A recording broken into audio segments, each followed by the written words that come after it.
मैं अपना परिचय दे दूं। मैं अविनाश कुमार, ग्राम पोस्ट बासदेवपुर चंदेल, थाना मानार, जिला वैशाली, बिहार का अस्थायी निवासी हूं। आज मैं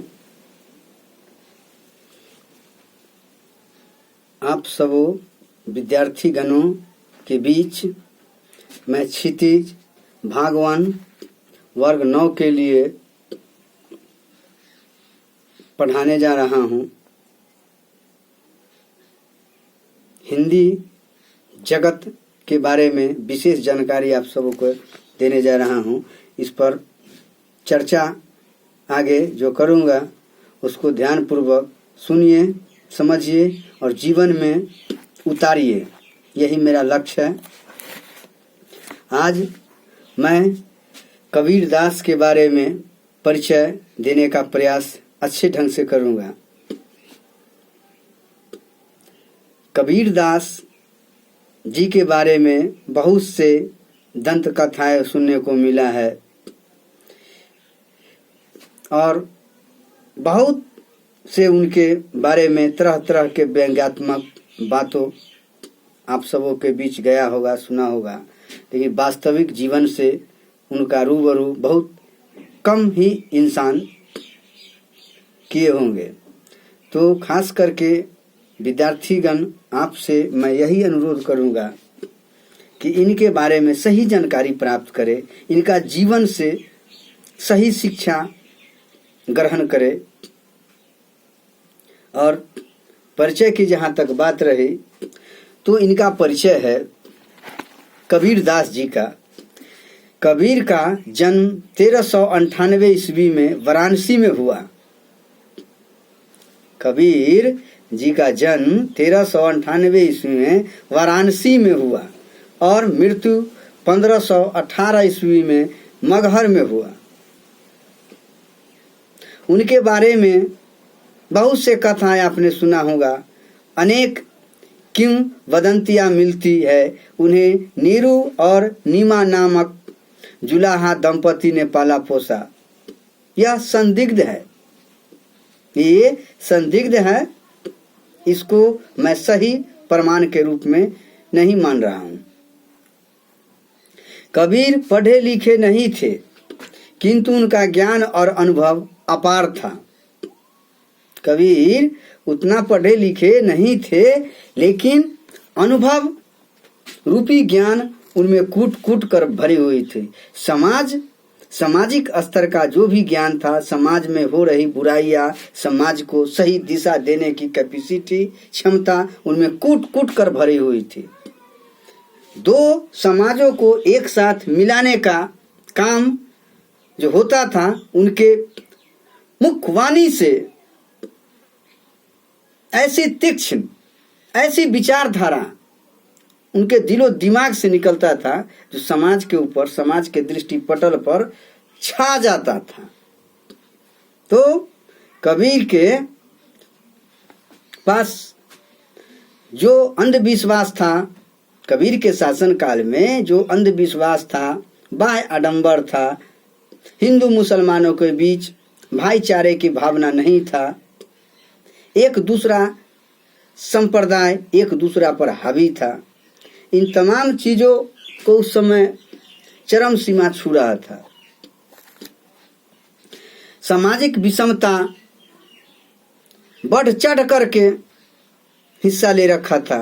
उन सामाजिक विषमताओं के बीच कबीर का आगमन हुआ, उद्भव हुआ।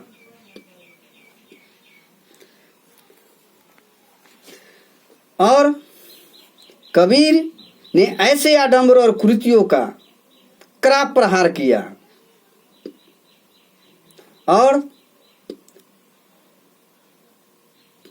उन्होंने जो बुराइयां समाज में फैली हुई थी, उन बुराइयों को सही दिशा दिया, उन बुराइयों को दमन करवाया अपने मस्तिष्क के द्वारा, अपने विचार के द्वारा, अपने अध्यात्म शक्ति के द्वारा, अपने कर्म के द्वारा। उन्होंने समाज में वास्तविक ज्ञान को उड़ेला दिया।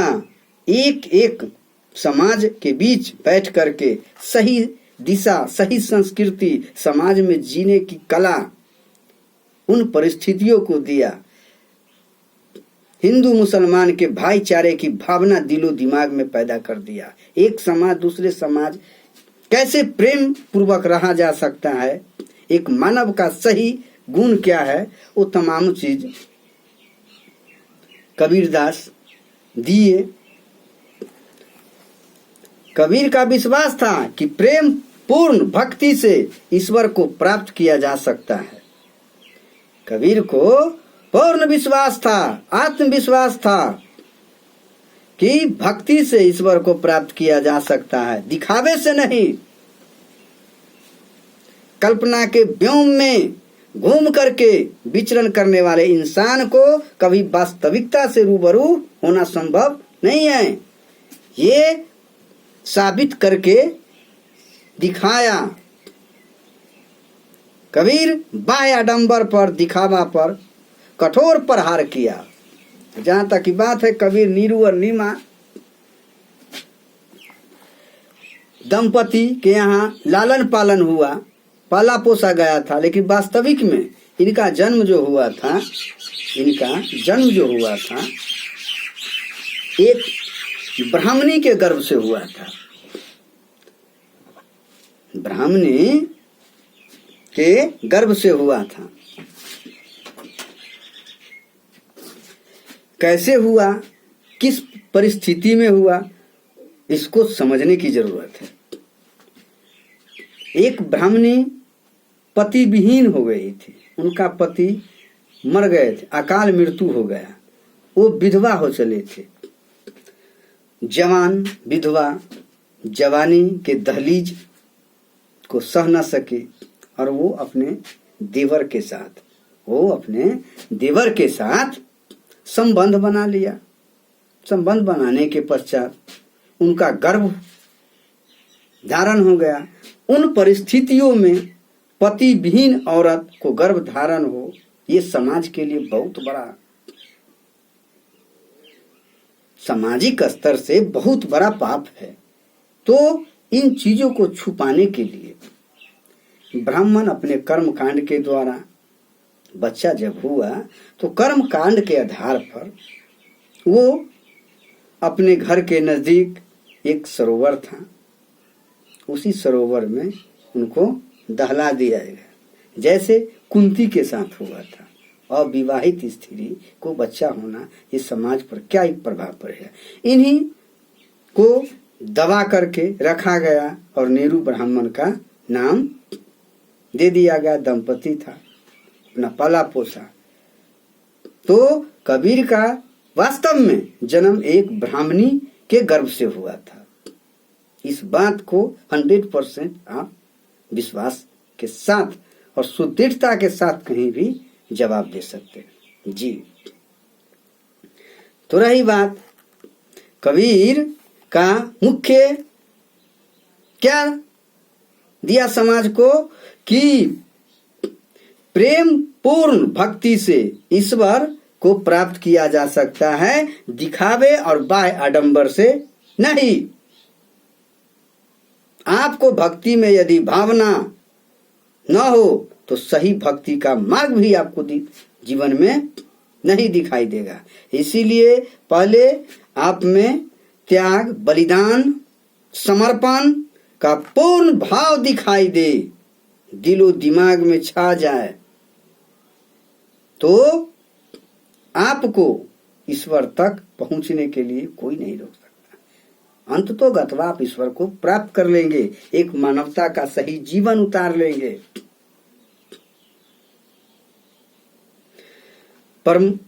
कबीरदास की प्रमुख रचनाएं जो कबीर ग्रंथावली में संग्रहित है,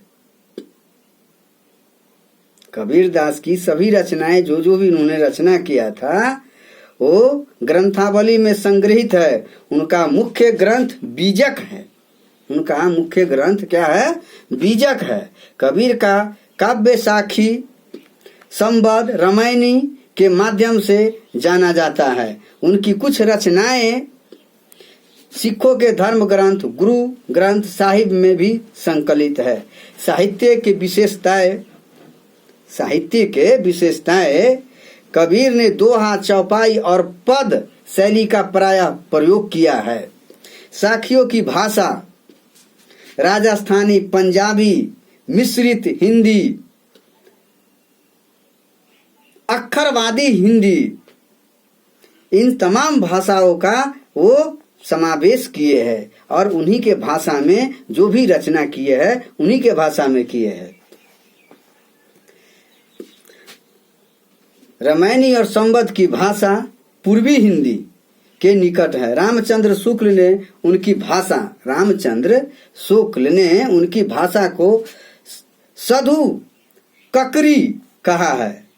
रामचंद्र शुक्ल उनकी भाषा को सधु ककरी कहा है। कबीर की भाषा में उनके स्वभाव से फक्करपन, मस्त मौलापनापन, साफ गोई और निर्भीकता के दर्शन होते हैं।